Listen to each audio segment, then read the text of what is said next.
Greetings, everyone. On behalf of W4W Foundation, a think tank instituted as Citizens Collective, we welcome you to another session of Wednesdays for Water. The conversation today is on biodiversity series and the session titled Mahseer, the River Gods. Before we get into the session, a brief overview of Wednesdays for Water. The objective of Wednesdays for Water is to engage in conversation with water experts, grassroots practitioners, policymakers, and youth to explore the complex intertwined issues associated with water and the possible solutions they are working upon and seeking for. The Wednesdays for Water session has been quite successful. We are now running 174th session, as you may have seen. And therefore, we have expanded and actually deviated it into different themes. And we have Friday Waters, where we do water talkies, water thesis club, water reading club, where we invite authors, water arts, and sometimes we also have Meet a Maestro. We get some legend working in the water sector. We also have Monday Munching with Women for Waters, where we acknowledge and appreciate the contribution and role of women in the water sector. These are online, but we have been extensively organizing on-site water workshops, water walks and talks, seminars, special courses, and conference panels. In here at W4W, we strongly believe to continue the conversation because we think that water conversation is the only way to move towards water conservation. Do visit our website, www.w4w.in, for more details. My name is Mansee Bal Bhargava, and I'm from the house of W4W. So welcome all of you as we are inching close to 400 sessions.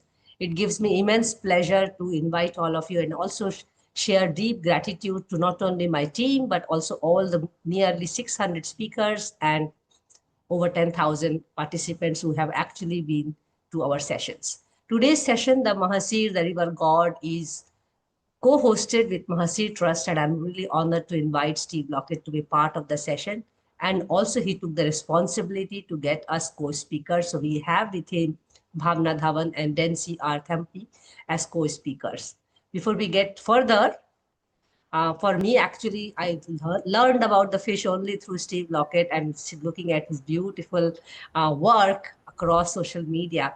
Mahseer are large fishes of the carp family. They are usually found in clean, well-oxygenated rivers and streams across South and Southeast Asia.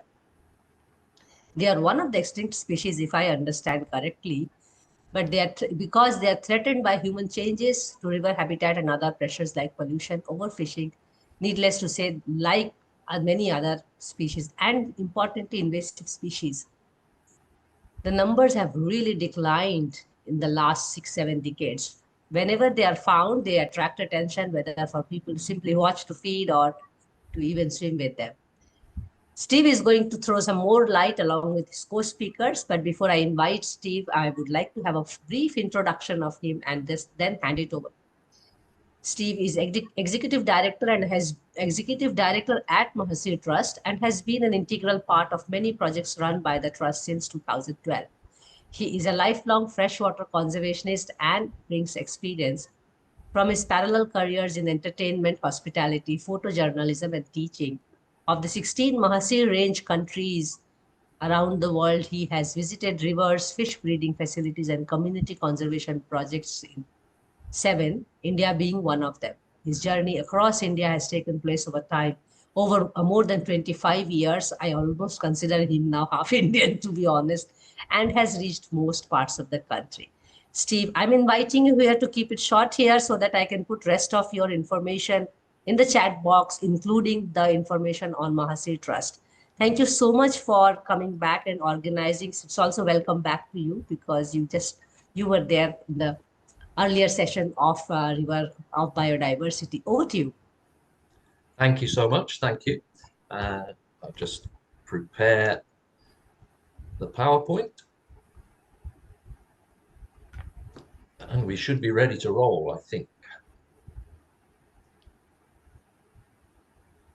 Okay.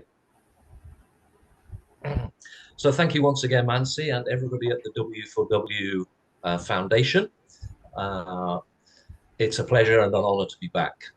So I'm going to start quite simply. I'll get straight into it and say, imagine coming face to face with this character in the middle of the forest. And he is confident because he's taken his sword to this sacred pool where the Mahseers swim, and he's asked the Mahseer to bless his sword. So he thinks this sword is super sharp, but you have something on your side as well. What you have on your side is that you're wearing armor made from the Mahseer scales. So this is possibly the only armor that you are confident can deflect a sacred Mahseer sharpened sword blade. And these tales are primarily from Java, but the use of Mahseer scale armor is also found in India, as is shown from this impressive outfit from Pune on the right here. And maybe these outfits were more symbolic than effective, but even if this is true, it adds to the cultural significance of the Mahseer fish, which also encompasses heraldic imagery from many places where these fish are found. In the 14th and the 15th centuries, the Majapahit Empire ruled over large parts of what is now Indonesia.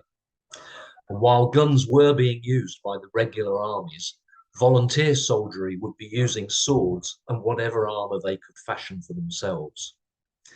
The stories relating to the Mahseer blessed swords are always ascribed to shepherds who have been forced to go to war, and they take the blessing of the sacred Mahseer fish before they go into battle.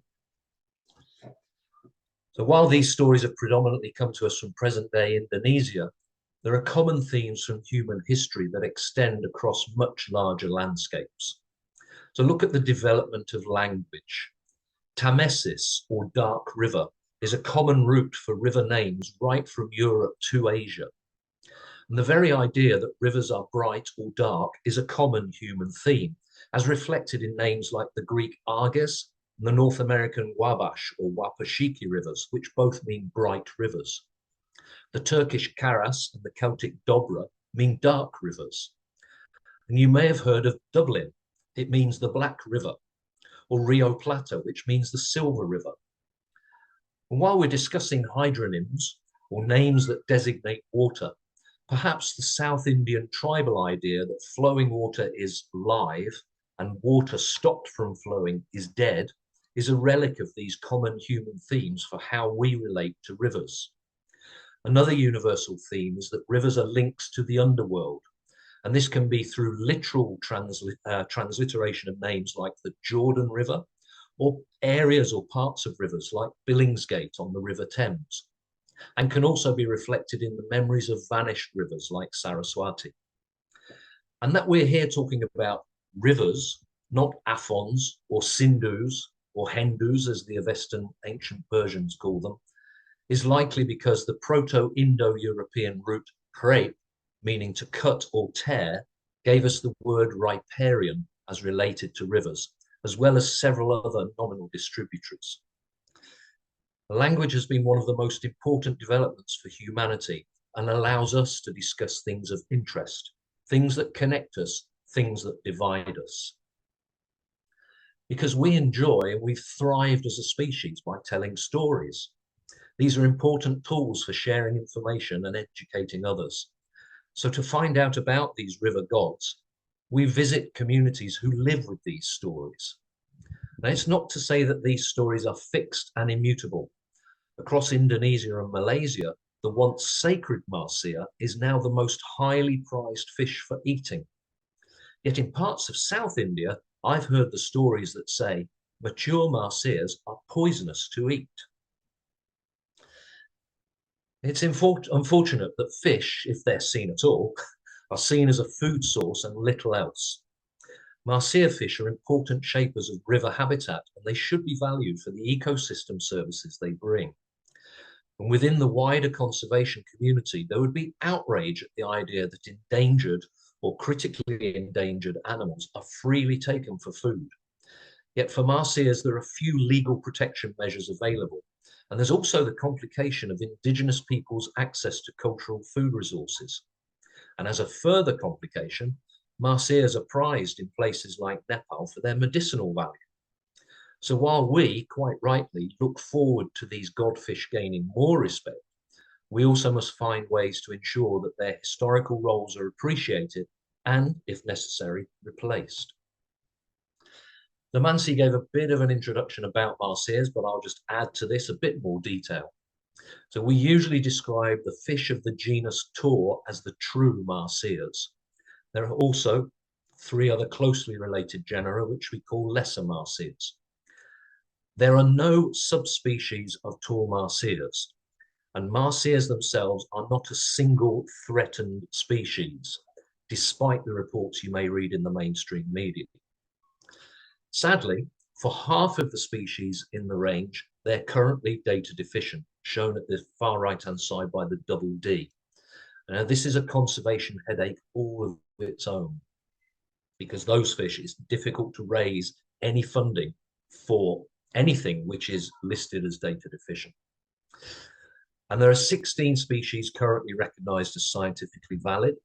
India alone is home to 8 of these species, although we doubt the validity of one of these species, and we confidently expect to add new species from India within the next few years.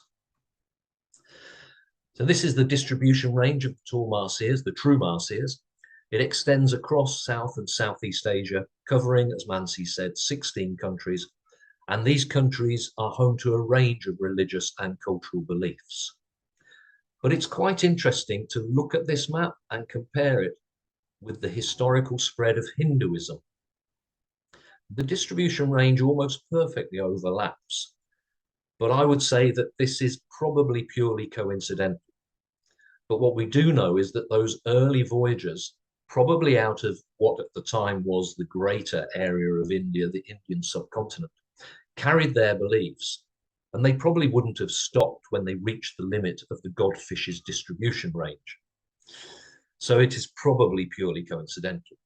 But what is probable is that much of the cultural heritage ascribed to Mahseers travelled with those Indian explorers. And as is usual with the adoption of new religious beliefs, that heritage was subtly shaped to fit the existing cultural norms of the place where they arrived. The later spread of Islam especially, and Christianity to a lesser extent, has helped to alter those cultural beliefs again. Linking back to what I said about language development, river names and name concepts in common, so too we see connections in the development of religions. Whether we talk about Apsaras and Devas, and indeed the word Deva has the same language root as the Latin Deus. Now, Apsaras and Devas being common forms of spirits in Hinduism and Zoroastrianism, and even beyond into Taoism. Then there's the worship of other water creatures, possibly arising from Daga, who is represented here on the far right, the fish-tailed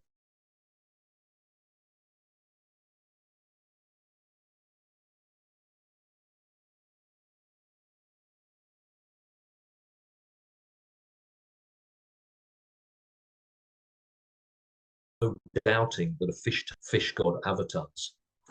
Crossing religions too is the flood myth. From the Hindu version of the flood myth, we get the story of Manu and Mahseer, where the god avatar Mahseer that saves humankind, Manu, from the flood, is a golden Mahseer. So much of what we know about Mahseers and the rivers in which they live is still shrouded in mystery. Luckily, we have a few keen young researchers dedicating their professional lives to unpicking some of the cultural and ecological information required to help us make considered conservation decisions. You'll soon be hearing from 2 of these young researchers. By sharing knowledge of such things as the ecology of the fish in the wild, how humans understand these fish, and the mechanics of the river and riparian ecosystems, we get closer to making those conservation decisions for positive rather than knee-jerk or headline-worthy reasons. So I wonder if it's part of the human condition that we assign holy attributes to Mahseers, other fishes, and other water creatures, like crocodiles, for instance. And we do this to make them surrogates for the life-giving waters that are rivers. This surrogacy helps to reinforce the ideas presented by the conservation terms flagship species, indicator species, keystone species, and umbrella species. These river gods, the Mahseers, have had myth and legend built around them over eons. But what is really important is the power of the river, their home. It's been scientifically proven that dams and other human modifications are the most important threat to Mahseers.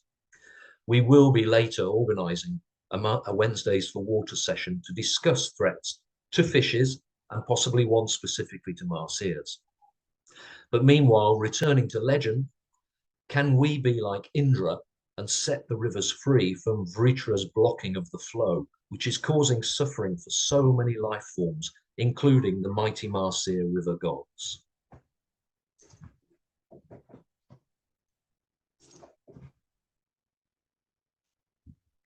Thank you so much, Steve. And also, thank you so much putting it so beautifully, shortly, and smartly.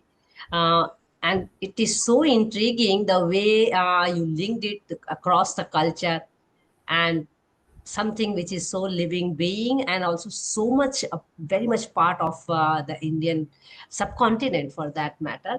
We'll quickly move on to next speaker. And meanwhile, I must also encourage all the participants here that later part of the session is all about Q&A. You are requested to put your comments and questions in the chat box so that we can take them later on. And I am full of questions, so I will start as well before you even think about it. I'm already thinking about it. So start thinking.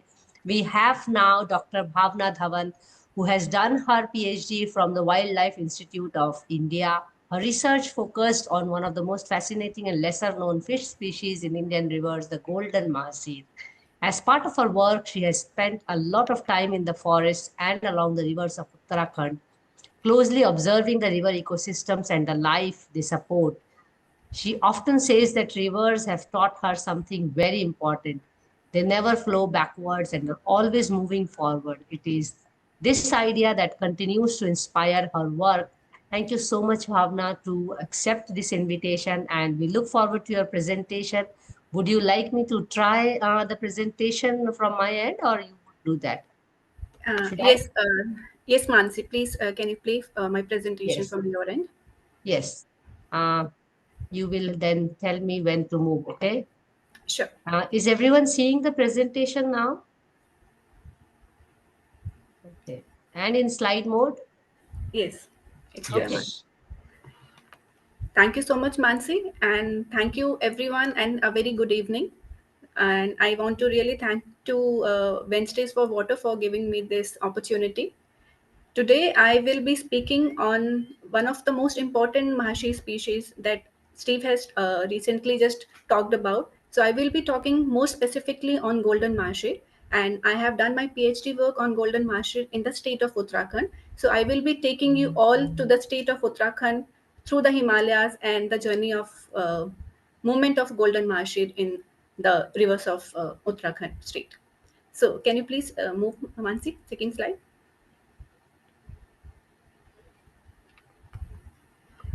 So, Do you see it moving? Is it yeah, moving? it's moving, Okay. Nancy. Thank Fine. you. Thank you. Yeah, the state of Uttarakhand is in the abode of the Himalayas, and it's the river systems, and it has a diverse flora and fauna that flowing through the state of Uttarakhand, and it's having a lush green river banks to the alpine meadows. And some of the most important river systems of our India, that are the Ganga system and the Yamuna, they originate from Uttarakhand, and they have sacred as well as ecological importance. When we come towards the ecological importance of the rivers of Uttarakhand, they have diversity of fauna and flora is there. More than 150 of the fish species have been surviving there, and they shape the local kind of challenge. Local people can get a lot from those kind of economic value for the state, and but the ecological lifeline for both wildlife and communities are given by the river systems in this state. Next slide, please.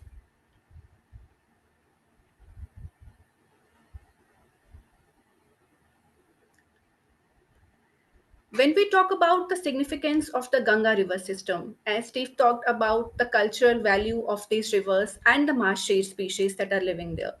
In the state of Uttarakhand, where there's a distribution of the golden marsh, yes, it's there that culturally they are connected because people are more likely to worship those fish species in these areas.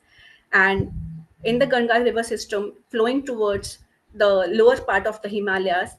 This is the home to the endangered species, that is the golden Mahseer, and it supports millions of people livelihood, their agriculture and fishing and daily use, and they are also ecologically connecting the forest, the wetlands, and the communities.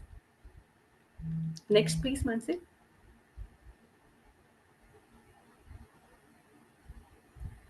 So here I'll talk about the iconic golden Mahseer fish species. Golden Mahseer is a member of the cyprinid family, and it's a rheophilic in nature. So it prefers fast flowing cold water with having deepy and rocky pools.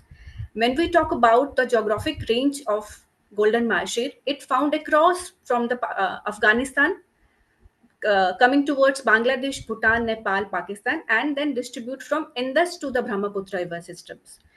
When we talk about the size of the golden Mahseer, I have put it like a size decline because earlier times the size catch of golden Mahseer was used to be very big in size. It has been reported that the biggest size till today it was around 2.71 meter, around 54 kg of the golden Mahseer was there. But nowadays we won't find such big sizes of fish in these rivers now. And there are several reasons, several conditions that are not suitable for the fishes in those areas. If we talk about the habitat requirement of golden Mahseer, they are found in cool water, both cold and warm waters, depending upon the stage of the fish. And they require high amount of dissolved oxygen levels to survive. When we say about the diet of the fish, they are omnivores and carnivores in nature when they are small in size, that are fries and fingerlings. And when they become big in size, they become omnivore in nature. And when we see about the reproduction of golden Mahseer, it's external and its eggs are little bit bigger than other carp species that are found along with the golden Mahseer in these rivers. Next, please. Here it is the most second one. Please move back. One, please click. Please click, Mansi.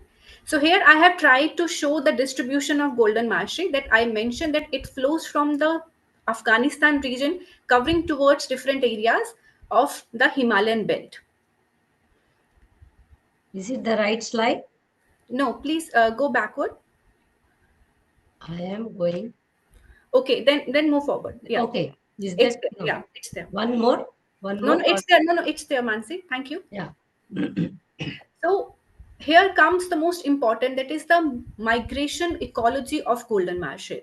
It has been studied and it has been published in various research papers that this Mahseer species is migratory in nature, and it migrates from freshwater to freshwater, but from the bigger channels towards the lower channels, which are smaller in size in the upper areas of Himalayas.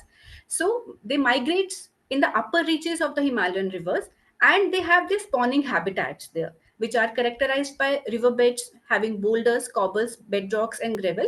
Here are these are scientific terms, but you must have seen some kind of pebble areas where some amount of water is there, not more than you know.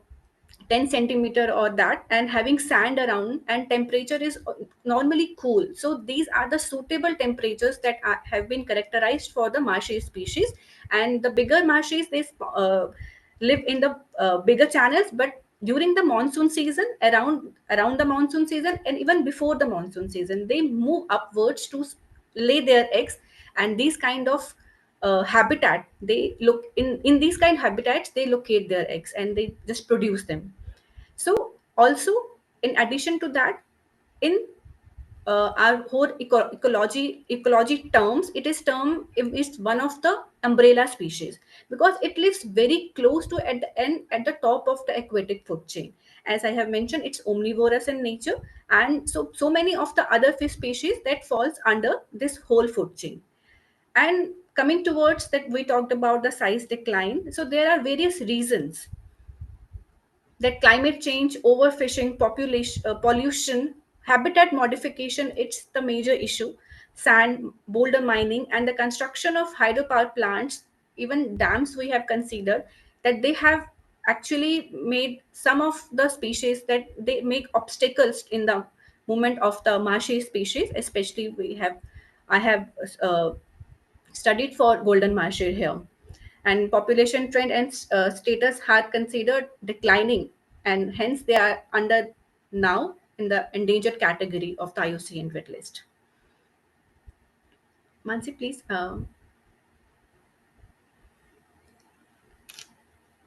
And next.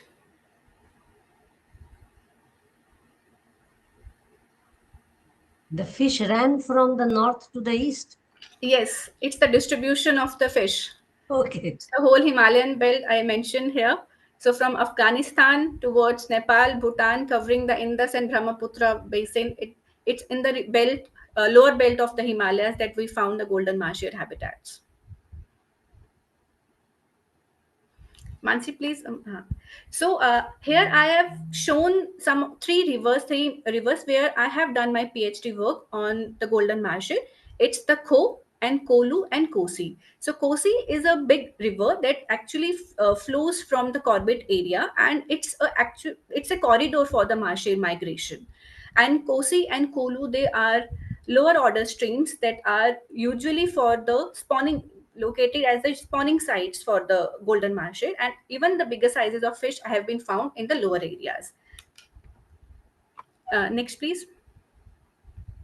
So Kosi River, it's flowing from the Corbett area, and it's home to the golden Mahseer big sizes, and they move upstream during the monsoon season. So along with I have worked on Kolu next and Kho River. So these are the three streams that I have worked for my golden Mahseer work. So in the next slide, I will be sharing that what kind of work we have done to study their movement patterns and uh, to learn more about their spawning habitats. Next, please.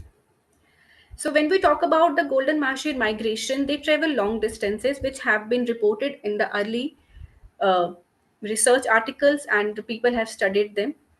They swim upstream to spawn, that is, they lay eggs mostly during the monsoon season, and after hatching, they come towards downstream.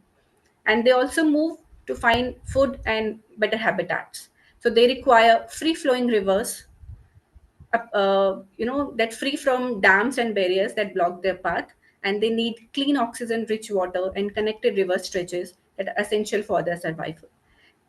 Their movement keeps rivers healthy also, and helps to balance the ecosystem. And next, please.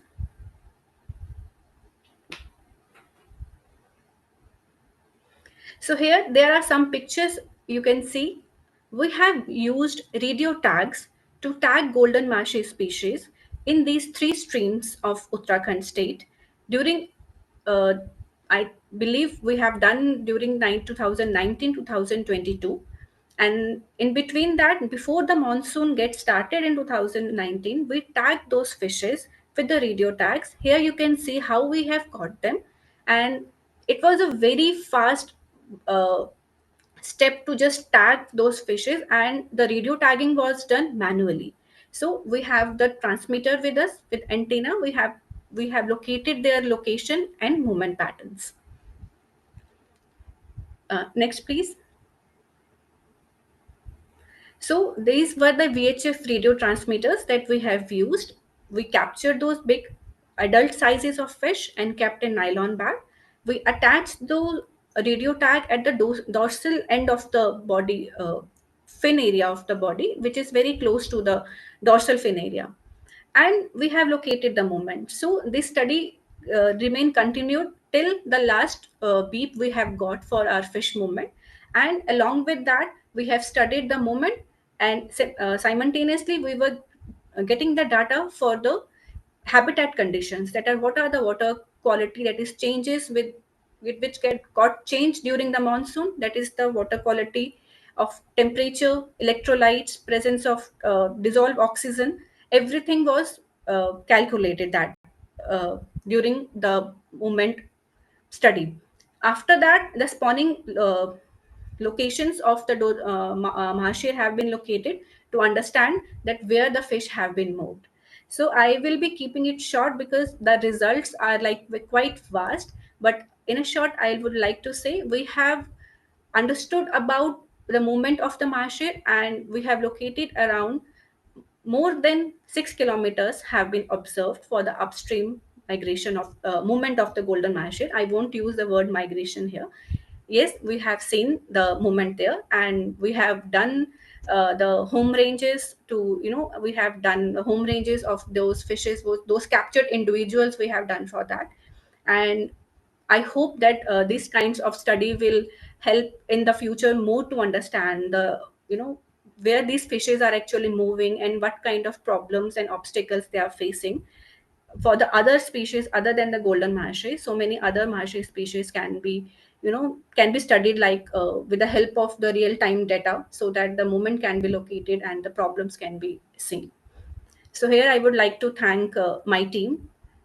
We have worked in the Wildlife Institute of India, and I have completed my study on the ecology and migration patterns of the golden mahshee here. Thank you so much. Thank you so much, Bhavna, for this short and sweet presentation, and also your last words. I was really hoping to see some more insights from what Mahseer has been telling you, but I'm sure these things will come out in the questions and all. And I'm also looking forward to your PhD work, maybe read it and learn more about, and also invite you in our Friday Waters Thesis Club if the PhD is in last 2 3 years. Sure, sure. We'll now move on to the next speaker so that we can immediately, right after his presentation, start the Q&A, which is the fun part of Wednesdays for Water and also the more interactive part. We have Densine Rons Thampi, who is a Kerala-based wildlife biologist specialized in freshwater ecology, landscape ecology, land-water interfaces, fish biology, and taxonomy. Densine's expertise extends to molecular taxonomy, statistical tools, and ecology and evolution of freshwater fishes in the Western Ghats.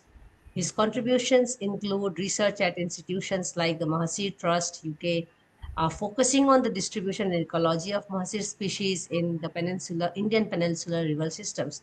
He currently works as the Deputy Director at the Department of Freshwater Sciences at Center for Tropical Biodiversity Conservation, Kerala. He's also an Edge Fellow at the Zoological Society of London in the 2025 cohort. Thank you so much, Tenzin, for agreeing to do this. And I had the privilege to actually move around Kerala and watch some of them. So I'm looking forward to your presentation. Hope you can play it by yourself. Otherwise, I have Sure. them. Yeah, Thank thank you you. so much, Mansee, for the introduction. Thank you so much, Steve, for the invitation as well. Um, can you see my screen? Not yet. 1 minute.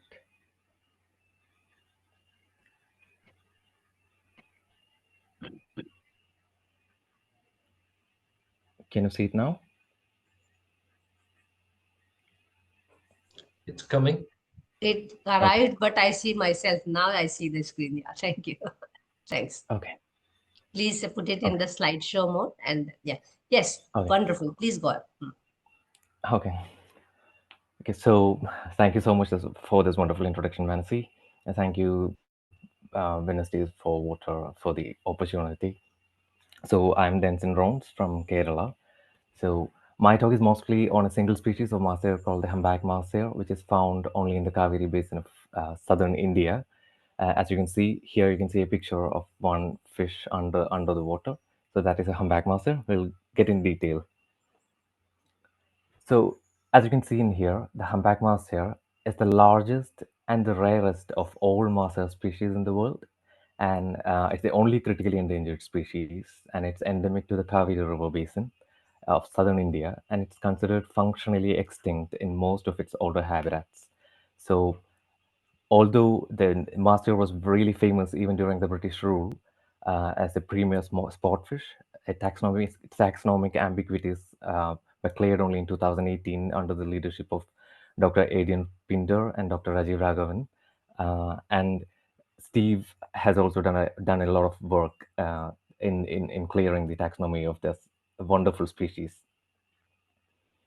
So Just to give an introduction, I have to say that it's one of the most understudied species of Mahseer in the world, like Bhavana's presentation about golden Mahseers and several other species. There are many works, but maybe because of the rarity of the species, to find them in wild, it's really difficult to see them in wild. So it's one of the most understudied species of Mahseer. It is highly valued as a sport fish, and as Manasi was saying, the humpback mahseer is one of the most epic apex predators of the Kaveri River basin, and it's considered to be a long-distance migratory species for which we don't have much data about, and it's obviously a habitat specificist, which is found only in pristine, clear water streams. Now, the habitat has been declined to just 10% of its original range. They can grow to massive sizes. So, just to give an introduction about our Kaveri, Kaveri is one of the major peninsular Indian river with its catchment area spreading across Karnataka, Kerala, Tamil Nadu, and Puducherry. So, we have a lot of its tributaries originating from the Western Ghats and some of it's originating from the Deccan Plateau and the Eastern Ghats as well. It's said to be the lifeline of southern India. So, my studies are mainly focused within the catchment area of Kaveri in Kerala. So we have three different tributaries in Kerala: the Kabini, the Bhavani, and the Amravati rivers. So we have a single tributary of Amravati called Pambar, which is also the type locality of humpback mahseer. Type locality means the place from where the species was originally described from. So all of these rivers are exceptionally rich with biodiversity, and most of these rivers are falling within key biodiversity areas of Western Ghats. And most of my works are within the upper catchment of Kabini River in Wayanad district of Kerala. And these pictures are just to show the diversity of endemics and endemic freshwater fish fauna from the region. All of these are hill stream endemics, which are found only in the Western Ghats, most of which are found only in the upper catchment of Kaveri and Kabini. So we have so many threatened species as well. Many of them are critically endangered, many of them are endangered, and and these rivers, especially the reaches which are running through the forests, are supporting a great array of species which are not found anywhere on Earth. So I come from a place with high cultural diversity, and that itself is a crucial part for conservation. And I'll be talking more about how communities are involved in the conservation of the humpback mahseer. So this is just a map to show the distribution of humpback mahseer, possible distribution of humpback mahseers from the records in the Kaveri Basin before Indian independence. So it was kind of widely distributed within the Kaveri Basin. So now the last remaining habitats of these species are found only in the upper catchment of some of the tributaries of Kaveri. I'll say it's Kabini, Amravati, and Bhavani rivers mostly. So as you can see here, I think you can see the pointer here, right? So this picture is showing the Moyar Gorge, the Moyar River, which is actually said to be the last intact habitat of humpback mahseer. The Moyar itself is tributary of Bhavani, and this is a picture of the Anjanad Valley, which is shown faintly. You can see the Pamba River running through it. So that is the type locality of humpback mahseer as well. And this is a picture from the Kaveri Wildlife Sanctuary. We do have some specimens of humpback mahseer still in the sanctuary, but there are some problems. So we don't have true breeding populations of humpbacks in most of these reaches. And these two are pictures from the Kabini. So you get an idea about how the habitats of humpback mahseer looks like. It should be pristine. It will be having a lot of intact riparian vegetation, and the habitat itself is like a mixture of different kind of river habitats, like pools or cascades. Sometimes it's running. So they need all of this to survive. So most of my works, especially with the humpback mahseers, include community participation, mostly indigenous communities. And these pictures are showing some of the indigenous communities from Wayanad part of the Western Ghats. Uh, so their knowledge have helped me a lot in locating the species as well as studying some of the most important ecological part of it.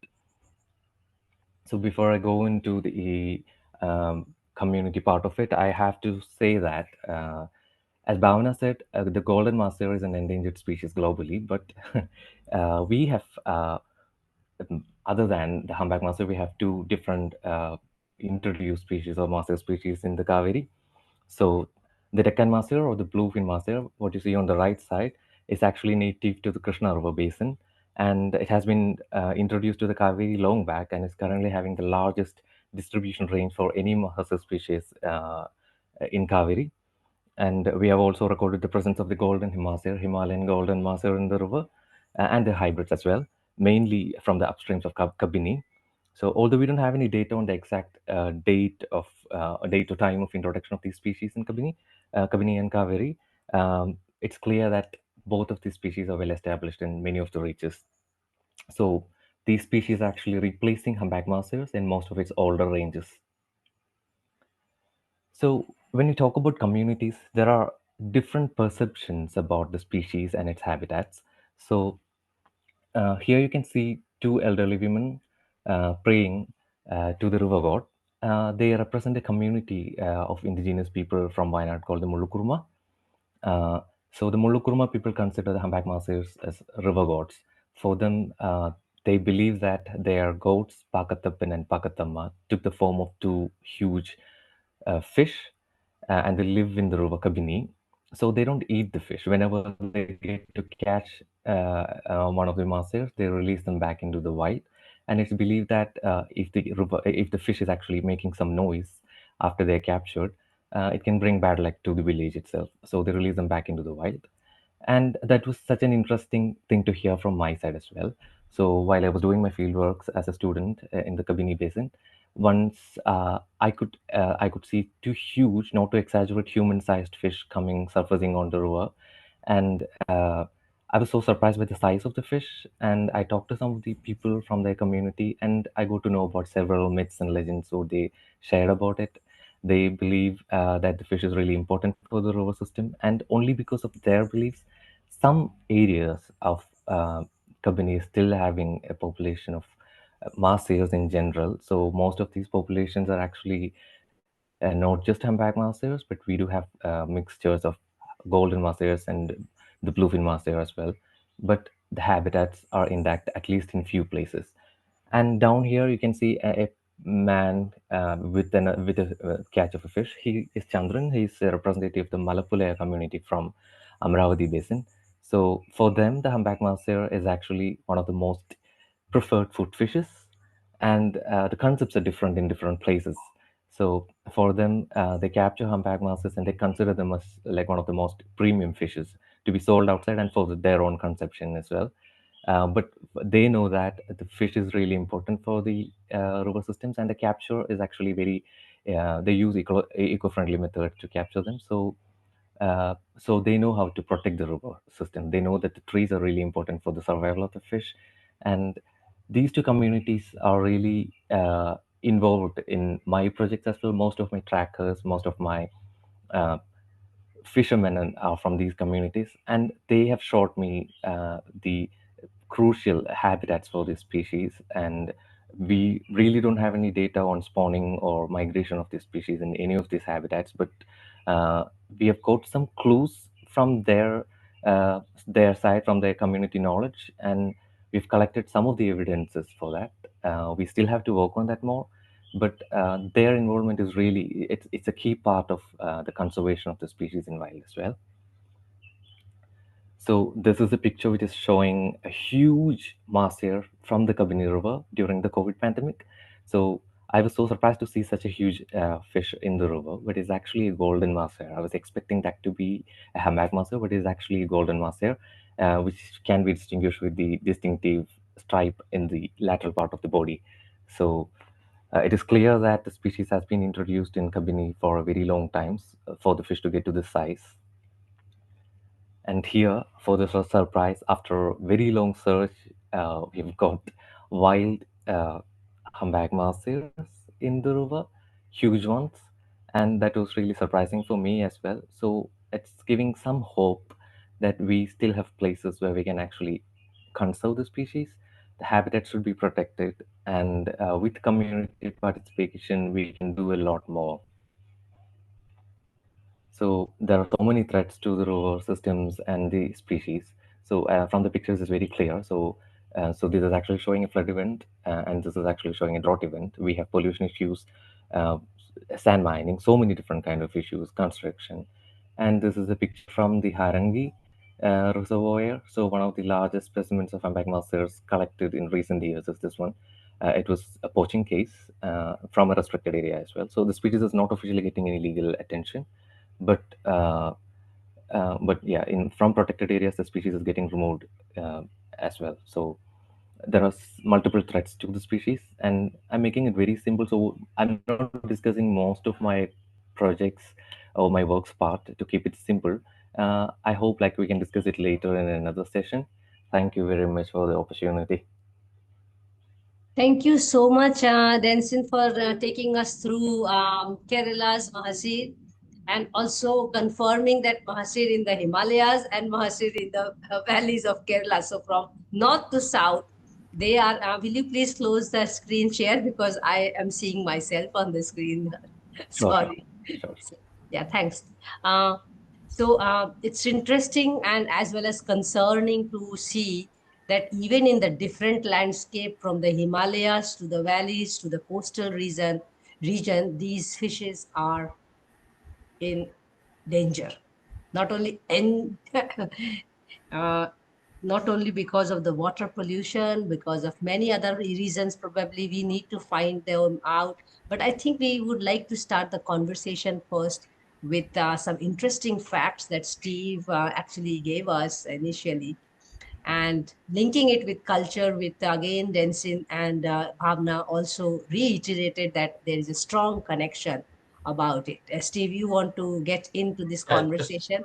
Yeah, just go to ahead, add two little quick points. So the please. golden Mahseer, as Bhavna said, that is the native distribution range. But we Huh. know that those fish have been moved through large parts of India now, including, as Mm-hmm. Densin showed, all the Mm. way to Kerala. They've also successfully been moved to Papua New Guinea. Mm. Um, they've escaped from the reservoir where they were introduced into the river, and they've caused absolute havoc with the native fish species there. Mm-hmm. Uh, but also to go back to what Denson was saying about the local community recognizing the fish as well. I did share a link in the chat box to an article which we wrote and a Yes. cartoon we commissioned about Denson's work. And the Mulukuruma people actually recognize the difference between their native humpback marcia, which they always return to the river, and the introduced species, which they're quite happy to take for eating. Wonderful. Yes, thanks for this added information for all of us. Of course, this 1 hour is not going to be enough to learn everything about Mahseer, but that also adds to one more question which is in my mind. But I would like to start with the interesting question which we were discussing even before the session, Steve, that linking the spread or the habitat of Mahseer with the culture of Indian subcontinent, and I got very intrigued because sometimes I get little worried when we look at the landscape, the culture, and we link it with biodiversity. In the good sense, it sounds good, but in the communal sense, it also gives me a sense of more threatening to the fishes. But just to understand from you, so people have been worshipping these fishes from point Himalaya to Kerala and from west to east in Indian subcontinent. I'm keeping it there. Did you really notice some common patterns of the cultural aspects amongst the different region within this sub-region? So in this region, because you mentioned there are also Uh, sub-regions. Yeah, yeah. So what I would say, and what I hoped I was drawing attention to in my Hmm. presentation, when I veered away from fish and more into religion and culture, but also Yes, language development, is that some of these themes are universal themes. yes. So although we apply them to a specific fish, hence the flood myth, raising the idea of the flood, which is a universal human idea, a memory, Hmm. possibly, or Hmm. certainly a story in common. So it's the Hmm. same with Marseers, and I guess there Hmm. will be. ideas which have come from animist worship, which have Yes. been then subsumed into Hinduism as Hinduism spread from what is now Pakistan Yes. through into the Indian subcontinent, and then taken by travelers from the Indian subcontinent to the rest of Southeast Asia. I guess there would be geographical factors which help to limit where those travelers could go to. And those geographical factors also delineate the distribution range of the Mahseer species. So multiple elements to what you're saying. Some of it is geographical and some of it is just about the development of humanity across time.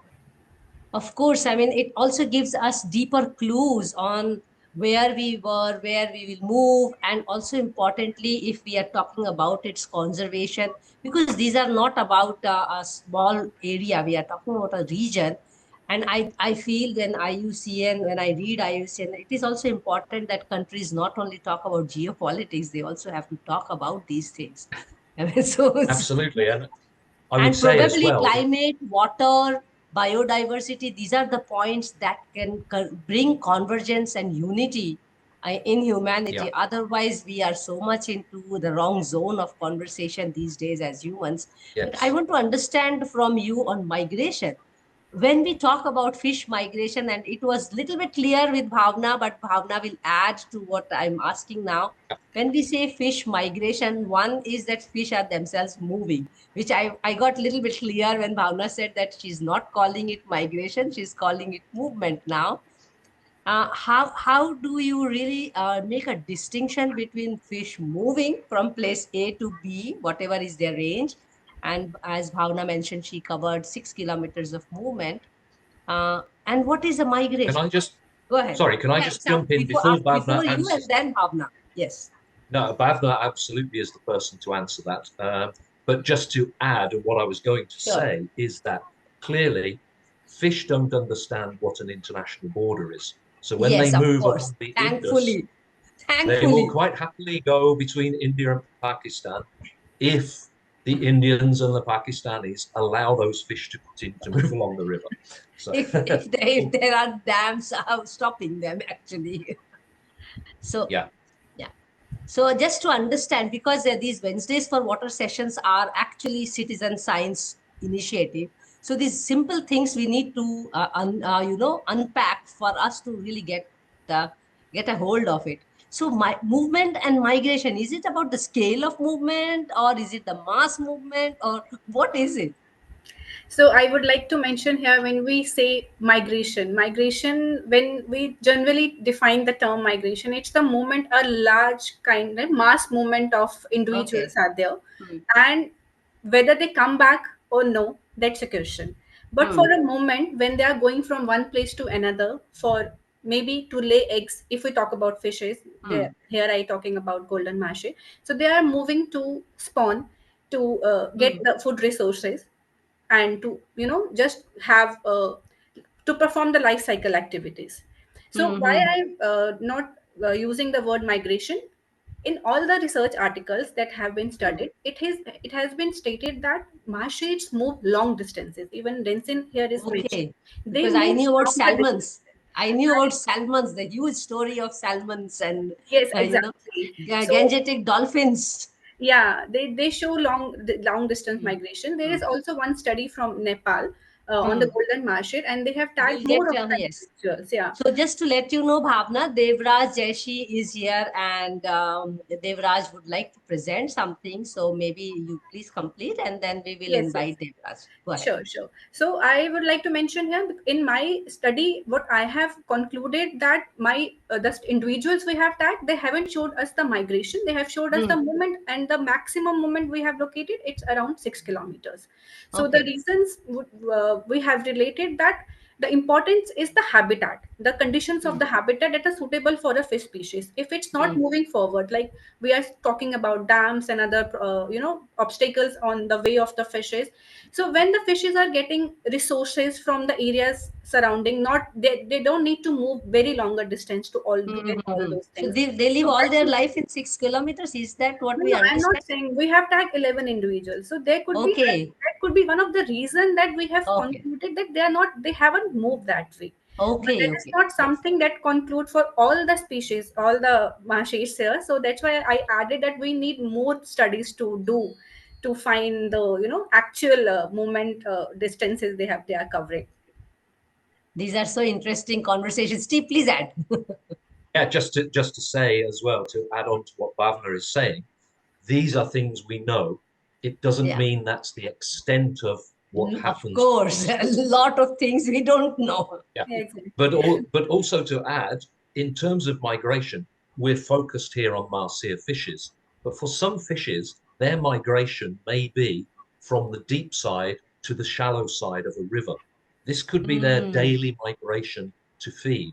So when we change the river habitat, turn it, if we beautify the river into a channel, we're stopping the migration of those fishes. But because they don't migrate for kilometers, we don't consider it to be migration, but it is. But actually, I was going to come to that how that development really affects the fish population. Just giving a very weird example from Ahmedabad. I'm sitting at Ahmedabad. That in riverfront here, we are getting fish from east of India. So I don't know whether they consider it their home and they eventually die in few months, and then we get new fish eggs. Denson, you would like to add something here, and also I have a Yeah. question for you later. Okay. So the migration can be seasonal as well. So to study any species, we have to do it in multiple seasons, and it should not necessarily be for spawning. Can be for foraging, as Steve mentioned, it can be from rivers to the floodplains during the monsoon. So it can be between streams. It can be from the main stem to different small tributaries. It can be Hmm. from the plains to the mountains. So we don't have much data about. You had an interesting picture, and I'm relating it with Bhavna's presentation when she had something like in test tube a baby, Mahseer, and then you had this gigantic, and I think you had one picture with Steve. Steve, On Steve has in the yes. presentation. So just to understand from you, these are freshwater fishes, and you were actually mentioning that they can be really large. I mean, Yes. I could see that people are holding them like a baby or or like we see in films. Uh, So I they mean, they can just to grow much. understand, is it about the water system, the depth, or what is the uh, longest, I must say longest, or you say tallest or longest fish which in Mahseer which is recorded? I think it's And a what is humpback the master. age? Age. So that is a very tricky question. We really don't know Huh. what's the real age of that, but I think the largest measured Mahseer is actually a humpback Mahseer from Kabini, right, Steve? Hmm. So it was during the British period, I think. Hmm. So I And, think But it's and one or two how you're pound measuring? Are you measuring length or weight? weight, hmm. yeah. In weight, So humpback. any relation they have with a lake and because Kerala has backwaters also, and you were talking about rivers, just to get clarity, because I'm quite curious that they can survive in the mountains, which is very cold water, then come to Kerala, and I'm sure Steve will add because I just saw him in the northeast of the country holding some different kind of mahseer probably. Uh, So is so it the typology of the fish also with the water, or did humanity moved them all over? With what happened? I mean, why are the fishes so different? They are one family, of course, but pardon me, but I am just asking like a small child in a primary school. But these are important questions for our citizens. So that's an important question as well. That's called evolution. So when the river systems Huh. evolved, the Mahseers are actually in the same genus Tor, as we know. So Hmm. different river systems, when they get isolated, when the Hmm. populations are getting isolated, they developed into different species depending on the Hmm. conditions of the river, the habitats they're Hmm. having in there. So in Kerala, as you said, like, we don't have Mahseers in the backwaters. Mahseers are Hmm. found only in the hill streams mostly. So Okay. hill streams in sense like not just small streams, but Yeah. the portions of the river which is actually running through Hmm. the. So they Uh, cannot handle the salinity, I guess, they cannot. because in Yeah, fact, yes. yeah, Okay. they can. Hmm. And So especially pure freshwater fish. yeah, and humpback Mahseer is actually found only in the east flowing part of Hmm. Kerala, which is Hmm. actually the Kaveri basin, and Hmm. And we have another species called the Malabar Mahseer, which is found in the western west flowing rivers. So it doesn't grow much like the humpback Mahseer, but it's also an endemic species which is found only in the Western Ghats. So, possibly a species complex as well. So now questions are pouring in. Thank you so much. And I request all of you to really pose your questions and comments. We are very happy to take them. But I think the first person whom we should invite is Devraj. Would you like to add something here? And please keep your video on when people are talking because you are live. So it's a good idea to have your picture on the screen instead of a black screen. Devraj, are you around? And then there is a question for you, I think, Rensin. Can you please explain how a Himalayan? So, Sanjeeva, are you around? Yeah. Would you like to unmute yourself and engage with Rensin? Yeah. Okay, Devraj is also ready. So, we'll just see who comes first. Oh, Sanjeeva, give me a moment. Okay, so we'll just take Devraj first. Yeah, go ahead. Devraj.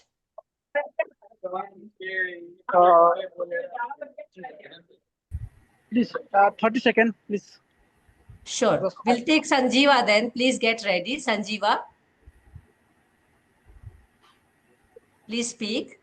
That what I asked over there, how a Himalayan fish species is found in Kaveri. Not hearing you loud, huh? So I don't know. Densin, can you read it from the chat box and response? We are not hearing you at all. I think I got his question. He was asking me how the Himalayan Mahseers ended up in Kaveri. Yes, So, that's the migration question still I know continuing. it's actually not Hello? migration. So what happened with Himalayan Mahseers in Kaveri is like they were introduced into Kaveri uh, at the earliest by the Britishers at one time, and late by the Fisheries Department of Kerala and Karnataka. So we don't know the exact time of introduction, but yes, as a part of fish augmentation programs and we had a problem with the humpback Mahseers. The population were going down. Uh, in early 80s and 90s. So many NGOs, so many people involved actually introduced Mahseers from other river basins, considering that it is the same species. They thought that it was the same species, and they introduced Mahseers from the Himalayas and the Krishna basin into Kaveri. But actually, later works came in, and the species ambiguities were cleared. So we now know that the endemic species of Mahseer in Kaveri is actually the humpback Mahseer, but we do have other Mahseer species in the Kaveri, which includes the Himalayan golden Mahseer, the bluefin Mahseer, and another Mahseer which is unnamed, I think. So yeah. Yeah. Devraj? Can I add to that? Sorry, can I just add please to add. Please add. Keep adding. Yes. It also links back to what you were asking a moment ago, and Densin's comments about speciation, how rivers are disconnected and those fish then develop in a slightly different way, which is how they become distinct species. And what we find with all kinds of species, not only fish and not only Mahseers, but we do know this in Mahseers, that when you take one fish species from that place and introduce it to another place, so it's a non-native, and if it becomes successful and starts to dominate the other species in that river, we call it invasive. It's a characteristic of invasive species that they will adapt to situations quicker. So for instance, the Himalayan golden Mahseer, which, as you rightly say, lives high up in the abode of the gods, in those mountain streams, but it's also in really slow flowing, warm, turbid, tropical rivers in Papua New Guinea, because humans have taken them there. And because those fish are outside of their comfort zone, they develop new characteristics. They learn it's to a defense tolerate mechanism, I guess. conditions. Yeah. So the migration may not necessarily be to do with how they handle different conditions, but if we deliberately move fish to a new area and they become invasive, they very quickly learn to adapt to lesser conditions than they have naturally developed to tolerate or to live with. I can so much relate with we humans coming from nature and then making a colony of cities, and how deadly we have become. It's like a survival of the fittest, and we can go as brutal as possible. to the extent of hurting ourselves. And I can also talk, I mean, because you already mentioned in the beginning that it's a car family, because we know that India is struggling with the invasion of car, different kinds of car across the country. Let's see if Devraj is able to make his voice audible to us. Devraj, will you please speak? Yes. Go ahead.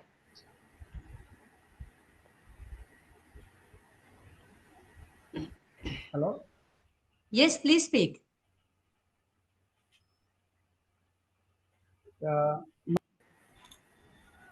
voice is very low, but I don't know if it is me alone or you all are also not hearing it.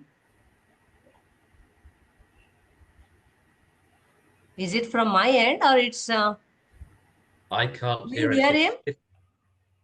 No. So I suspect what Devraj is trying to say is about a rafting and angling expedition for Mahseers on the Karnali and West Seti rivers in March of next year.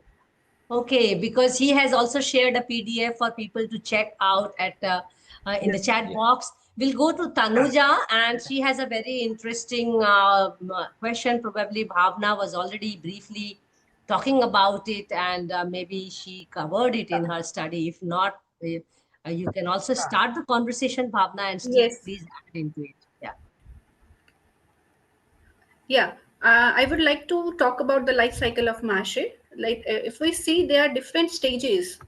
After the eggs get fertilized, then they get hatched into fry, and then they get mature around 10 to 12 days into fry stage, and then they depend. That I mentioned about the kind of uh, they rely on insects. They are in carnivores in nature. The fry stage, at the fry stage, when they're around 10 to 12 days, or maybe more than, not more than 15 days, and after that the juvenile stage comes, where the fish size grows with the help of the food resources that are present around in the fish habitat. And adult stage mostly come after, plus after the 2 years, and it comes early in males and later in the females in case of Mahseers. So I have a question actually, which I was holding back towards the end, because slowly we'll also have to start closing the conversation. Two questions, and I think Steve, you will be better to start, and then see, and Bhavna may please add to it. And there is also a question from Sanjeeva again, so maybe we can check that. But you were mentioning about a strong relationship with our culture. I want to take this question a little bit deeper and understand, uh, is it a fish which people consume as an edible thing? One, and then uh, are there specific type of communities who are engaging in protecting it, like we saw in Denson's study? So why it became invasive? One of the reason I can understand human activity and of course dam, including dam and pollution. But what is the relationship this fish actually has with humanity at this point in time? Do we That's eat quite it? a large question. Yeah, because I mean, when we have a culture question, I mean, we have to, because it's fish, we have to start with, we consume it, and where is the range from consumption to, appreciation, celebration, which is more worshipping side? Yeah, I would say it appears to me that in general, the dividing line between where the fish is a god and should be protected are the countries which are still Hindu or Buddhist worshipping countries, and the countries where it is prized as an eating fish are primarily those countries which are modern day Islamic countries. But that is too simple an answer to give, Of course. because there are many, many people who in Hindu and Buddhist countries who will take those fish to eat as well. So it's too complex an issue to answer very, very simply. And as with everything else, But it it's a requires much regular, more yeah. study. Yeah, but is it a regular edible fish like we have? Okay. Yeah, of course. And if you imagine the humpback Mahseer, as Denson was saying, I mean, they can be over 50 kgs. To catch one mature humpback Mahseer and take that to market is a huge prize for somebody. And if that fish has come from outside of a legally protected area, then there is nothing to stop a person taking that fish in India. And if we go to Malaysia, for instance, Indonesia, those fish are highly prized for eating. And there's nothing to protect those fish because those species in Indonesia and Malaysia are data deficient. And the conservation laws of those countries only give protection to species which are critically endangered, vulnerable, near threatened. So because they're data deficient, there is no legal protection for those fish in those countries. So the incentive to protect and giving it a ritualistic shade of worshipping, just to understand it, a quick answer from all three of you in numbers, the price of Mahseer in the local market in Northeast, Steve, in the Ganga North, in Haridwar, Rishikesh and all, and in Kerala. I wish to understand where does it stand at? Because see, the value of humans has anyway downgraded, but still we see ourselves in the top of the chain of species, and that's why we have been really brutally dealing with other species. But it will be good to understand where do they stand in the market and how people prefer it, and what will be the incentive for them to really move a step further to protect it. If we're Northeast. talking this specific Indian context, Yes. I don't know the exact price. Okay. I can't say what the price is. I do believe the price has risen in the last few years. I know that if you go to the market and try to buy a Mahseer, and I go to the market and try and buy a Mahseer, the price will be different. My price will be higher. It's like ticket to a museum. A foreigner pays more.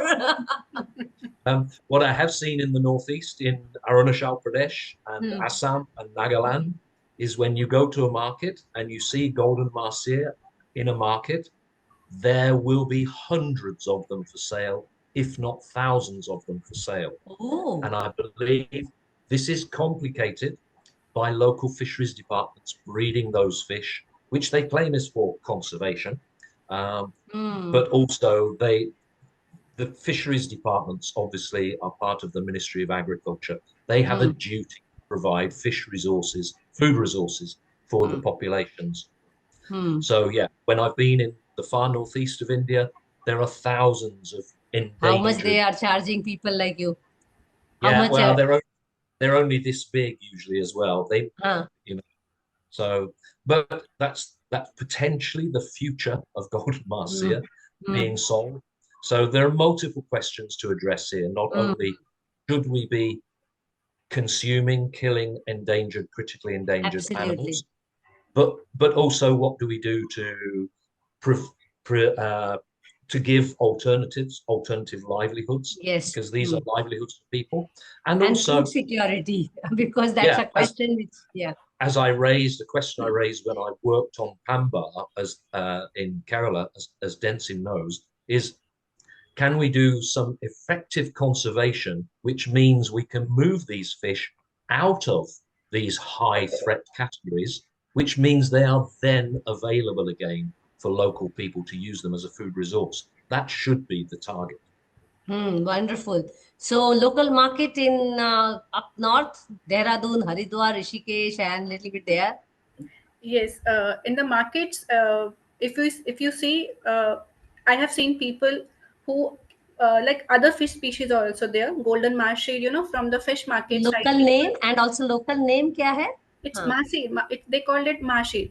Mahseer machli, bada machli, bada machli. It's golden in color, but they call it bada machli. And the problem I have seen, people won't eat though which is available in the market itself. They will prefer, okay, kosi ka hai, it will be fresh, then we will have it. Either the price is more or low, they will prefer those big sizes, fresh fish, and they know they are coming. Fishermen are going daily there to catch those fishes only.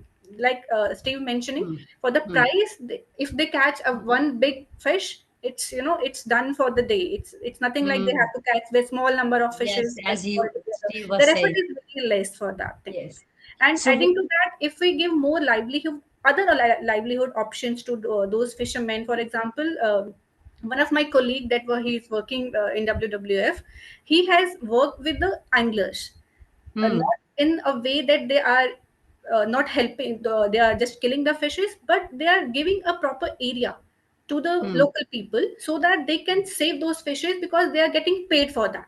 Because tourists will come, they will catch the big size, they have to take care of the fishes, not to catch them and eat them. So that way they are giving other options to the fishermen and local people, so that they don't focus more on just to catch the fish and eat it and sell or eat it, either way. So that could be and these, I think, some of the organizations, they are working over these things to come up more of the options for these people, so that they can shift towards not just having a catch of big fishes, and they're using very bad quality of nets also. It's not harming golden mahseer, it's harming so many other species of yes, fishes. the small fish are all Yes, at the exactly. receiving end, mostly. Yes. Then local names, some local names, and what's happening, and also probably quickly, because we must wrap up now. Okay. Which are the particular communities you notice that they are interested in saving them, in protecting them? And are So they saving it for livelihood or when fishing, or it is some really conservation?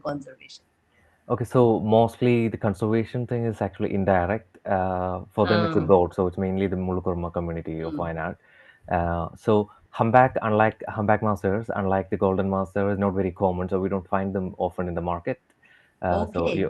So find them in wild, it's very rare to see them in wild. But in some parts of Kaveri, yes, when they get it, like they're highly priced.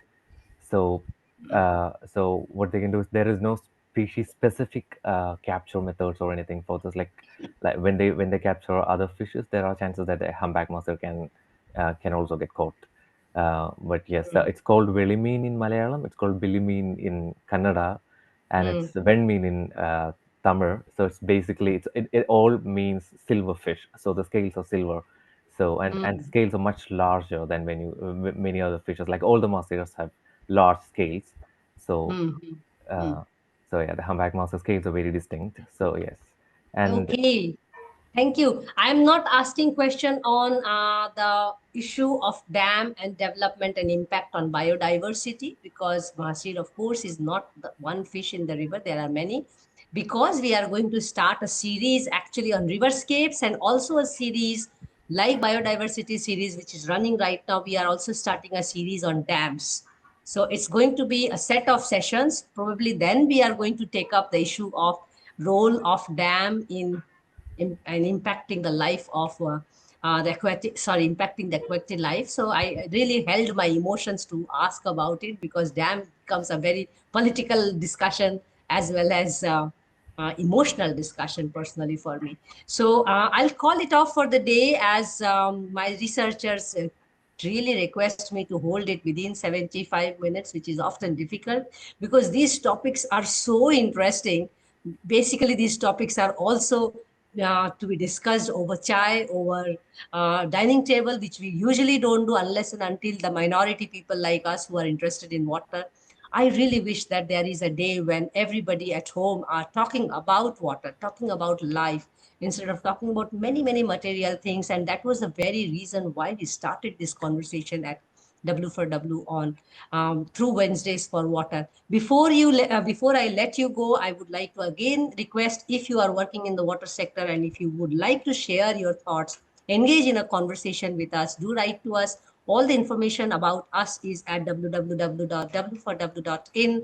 And this week we are actually going to China to understand. On Friday, we have a PhD scholar, which is Friday Water Arts Water Thesis Club session, and we will really discuss about the transformation of canal and groundwater irrigation governance in rural China. And we have Kayaksia Manch, who is doing her PhD in London, and she will present her work. And it's part of the International Association of the Study of Commons series, which is another series, by the way, we are running.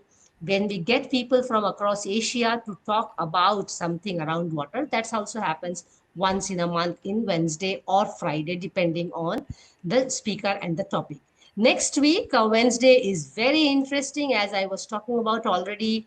some hint on dams, but we are going to take up the starting of the series with Himalaya Development and Disasters, which is on August 27. That is Wednesdays for Water at 5 p.m. IST.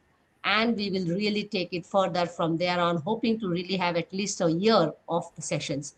Next Friday, we have a very interesting artist from IIT BHU, Suresh K. Nair, and he is going to talk about a drop of a line.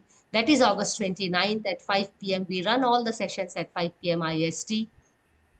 Next Monday also we have a session which is on women, and we are having from Bonn, which is United Nations University, Dr. Anindita Sarkar, talking about her life journey in water, a very well-known author and teacher. Thank you so much, all of you. Do keep the communication going. Do keep the conversation going on water. I know at least at W4W Foundation, we are going until end of October. I don't know after that, but I'm always relying on our ex-speakers and our participants who bring more speakers to us. So it's like snowball sampling for us. And therefore, we hope to continue after that. But nevertheless, we are definitely hoping to close the 400 sessions before the year ends. And your support and encouragement is deeply appreciated. Thanks a lot, all of you. Stay tuned with us. More information on our website. All the videos are there for everyone to watch anytime and every time.